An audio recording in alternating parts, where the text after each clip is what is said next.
10 మంది బీఆర్ఎస్ ఎమ్మెల్యేలకు ఆయనే స్వయంగా కండువా కప్తాడు. వాళ్ళ ఇళ్లకు పోయి బతిమలాడి కాళ్లు మొక్కి సామదాన భేద దండోపాయాలు ప్రయోగించి ఒక్కొక్కరిని ఒక్కో రకంగా ప్రలోభ పెట్టి ఆయననే కండువాలు కప్తాడు. ఇంటింటికి పోతాడు. ఆయననే ముఖ్యమంత్రి స్వయంగా ఎమ్మెల్యేల ఇళ్ల చుట్టూ తిరిగి కాళ్లు వేళ్లు పట్టుకొని మొత్తానికి కండువాలు కప్తాడు. అవన్నీ మళ్ళా వాళ్ళ సోషల్ మీడియాలో, వాళ్ళ పేపర్లల్లో, వాళ్ళ ప్రసార మాధ్యమాలల్లో, వాళ్లకు డబ్బా కొట్టే బాకా ఛానళ్లల్లో అవే ప్రముఖంగా వాళ్లే రాసుకుంటారు. 10 మంది పోయినరు, అసలు ఎవరు మిగిలారు మీకు అని వాళ్లే డైలాగులు కొడతారు.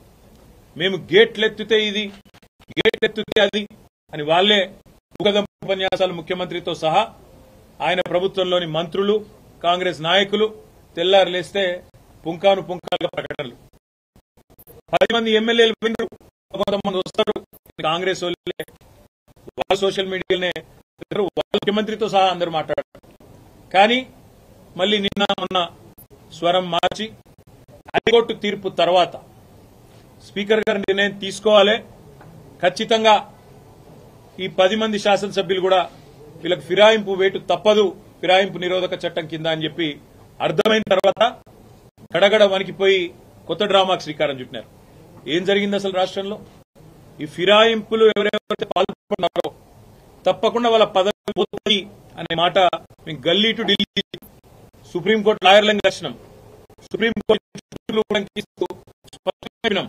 స్పీకర్ గారు మీరు తప్పు చేస్తున్నారు, మీ దగ్గరికి ఒక ఫిర్యాదు వచ్చిన తర్వాత, డిస్క్వాలిఫికేషన్ పిటిషన్ వచ్చిన తర్వాత మీరు వెంటనే చర్య తీసుకోవాలా, ఎందుకంటే 3 నెలల లోపల నిర్ణయం తీసుకోవాలని చెప్పి సుప్రీంకోర్టు తీర్పున్నది, నిర్ణయం తీసుకోండి అని చెప్పి మేము అడిగినాం.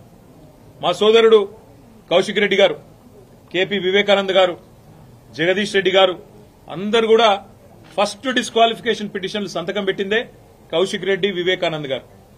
ఇద్దరు కలిసి ఆనాడు మొదలు పార్టీ ఫిరాయించిన దానం నాగేందర్, కడియం శ్రీహరి, తెల్లం వెంకట్రావు ఈ ముగ్గురు మీద డిస్క్వాలిఫికేషన్ పిటిషన్ ఇచ్చిందే కౌశిక్ రెడ్డి.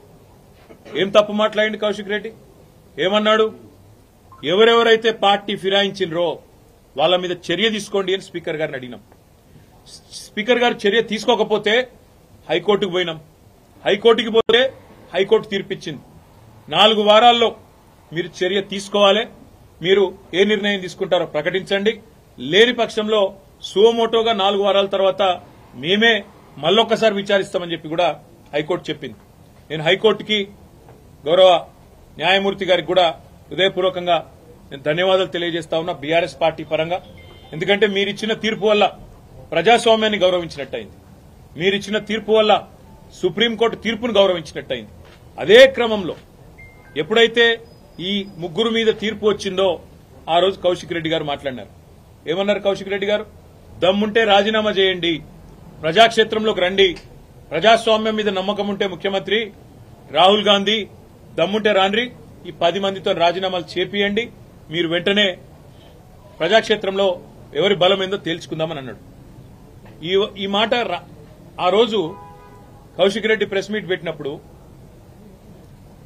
ఒక్కసారి నేను మీకు గుర్తు చేస్తా ఉన్నా. కౌశిక్ రెడ్డి గారు మొన్న హైకోర్టు తీర్పు తర్వాత మాట్లాడాడు. కానీ ఆనాడు రేవంత్ రెడ్డి గారు ఆ రోజు ప్రతిపక్షంలో ఉన్నప్పుడు, పీసీసీ అధ్యక్షుడిగా ఉన్నప్పుడు పార్టీ మారిన ఎమ్మెల్యేల మీద ఏం మాట్లాడిండో ఒకసారి గుర్తు తెచ్చుకోమని అని చెప్పింది రేవంత్ రెడ్డి. పార్టీ ఫిరాయించిన ఎమ్మెల్యేలను రాళ్లతోని కొట్టి చంపమన్నాడు, సావు డప్పు కొట్టిపిస్తా అన్నాడు. పార్టీ ఫిరాయించిన ఎమ్మెల్యేలను ఉరిదీయాలే అని మాట్లాడినాడు రేవంత్ రెడ్డి. మరి ఆయన మాట్లాడిన మాటల ముందు మా పార్టీ తరఫున మాట్లాడిన నాయకులు ఎవరు కూడా ఆయన మాట్లాడినంత అసహ్యంగా, అంత చండాలంగా ఎవరు కూడా మాట్లాడలేదు.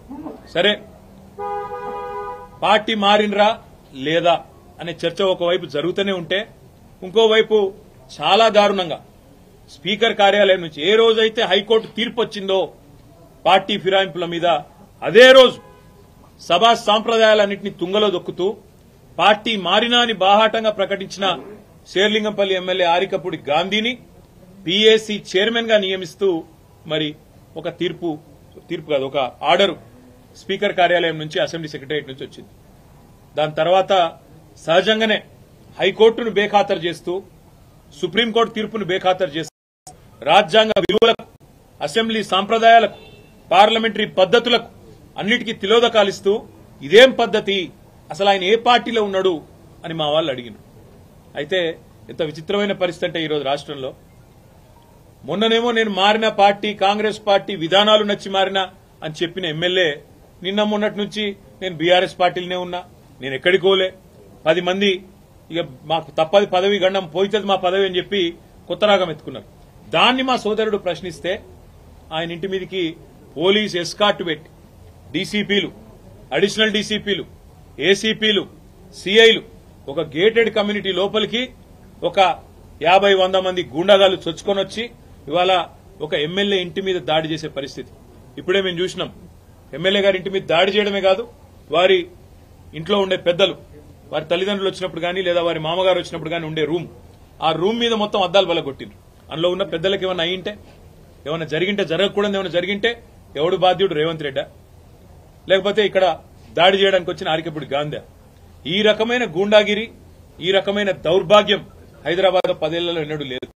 ఒక ఎమ్మెల్యే ఇంటి మీదనే దాడి, అది ఒక ఎమ్మెల్యే ఇంటి మీదకి దాడికి వస్తుంటే ఫ్యాక్షన్ సినిమాల్లో చూపెట్టినట్టు కార్లకెళ్లి బయటికి ఏలాడుకుంటా 20 బండ్లు పెట్టుకుని లైవ్ పెట్టుకుంటా ఆడికెళ్లి ఇటు దాకా పోలీస్ ఎస్కాట్ లో వచ్చిరంటే చేతగాని ఒక హోంమంత్రి, చేతగాని ముఖ్యమంత్రి ఈరోజు రాష్ట్రానికి ఉండడం వల్లనే ఈ దౌర్భాగ్యం దాపురించింది. అసలు రేవంత్ రెడ్డి, నేను అడుగుతా ఉన్నా, నువ్వు ముఖ్యమంత్రివేనా? అసలు నీకు అర్హత ఉందా? ఇవాళ హైదరాబాద్ లో నడి వీధిలో ఈ రకమైన గూండాగిరి చేస్తే రేపు జరగకూడదు ఏమైనా జరిగితే ఎవడు బాధ్యుడు? నువ్వా, నీ ప్రభుత్వమా, నీ డీజీపా? ఎవరు తీసుకుంటారని నేను అడుగుతా ఉన్నా. ఇంత దుర్మార్గమా? నీకు కనీసం హైదరాబాద్ లో లా అండ్ ఆర్డర్ కంట్రోల్ చేసే ముఖం లేదు. పేపర్లు రాస్తున్నాయి, మన ఆంధ్రజ్యోతి రాసింది 30 రోజుల్లో 28 మర్డర్లు. ఈనాడు రాస్తుంది ఈ నగరానికి ఏమైంది అని. అదేమి చేతగాదు చేసేది. హోంమంత్రి ఉన్నడో లేడో ఎవరికి తెలియదు, ముఖ్యమంత్రి ఎక్కడున్నాడో ఎవరికి తెలియదు.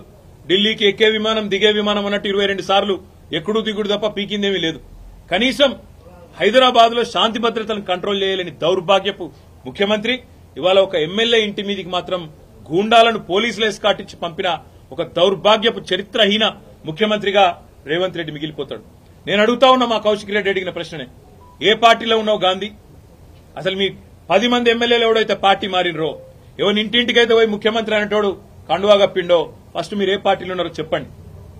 మీకు ఇప్పటికే స్పీకర్ దగ్గర పిటిషన్లు ఉన్నాయి 10. స్పీకర్ గారు కూడా తేల్చాలా.